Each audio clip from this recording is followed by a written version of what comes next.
Құрметті қазақ елі, ассалаумағалейкум. Мен Алматы облысында орналасқан Жаңалық ауылында тұрмын. Дәл осы жерде Қаныпезер, Қанішер, Сталин билеп тұрғанда Совет өкіметінің кезінде репрессияға ұшыраған жандарға арналған музей және ескерткіш бар. Неге дәл бұл жерде? Себебі тура осы жерде, құрметті қазақ елі, ату жазасына адамдар кесілген болатын. Жазықсыз адамдарды халық жауы болды деп өтірік жала жабылып, дәл осындай орғазып, осы жерге тұрғызып қойып ата берген, құрметті қазақ елі, өздеріңіз ойлаңыздаршы, атқан адам құлаған, атылған адам құлаған, үстінен топырақпен көміп тастай салған. Құрметті қазақ елі, бұл жерде қазақтардан кім атылды деген сұрақ қойылатын шығар. Айтып өтейін: Сәкен Сейфуллин, Ахмет Байтұрсынов, Мағжан Жұмабаев, Бейімбет Мәлін, Ілияс Жансүгіров, Халел Досмағамбетов, тағысын тағы. Құрметті көрермен, бұл азба сіздерге. Дәл осы Жаңалық ауылында репрессия кезінде 4200-ге жуық азамат халық жауы болды деген өтірік жаламен атылған.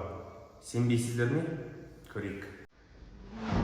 Азаматтар, күш қайратты, ұлт үшін аямай жұмсайтын орын болса, мақсатымыз ұлғақынама, ұранымыз алаш!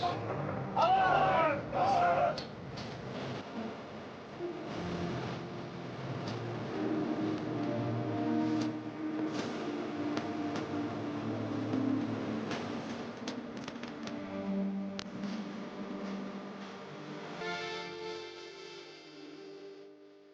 Мен дәл қазір саяси қуғындарға жасалған ескерткіштің жанында тұрмын.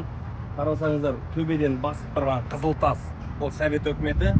4 қабырға, бұл басын көтере алмай жылап тұрған 4 ана. 4 бұрышта решетка, ол түрме. Мылтық, жоғарыда тұрған және ағып жатқан қан. Яғни бұл жерге кірген адам шықпайды, тек қаны шығады. Құрметті қазақ елі, ал мынау жай ғана баспалдақ емес. Бұл, құрметті қазақ елі, сол адамдарды ату жазасына кескен үштік. Яғни қазақтың қанын төккен үштік.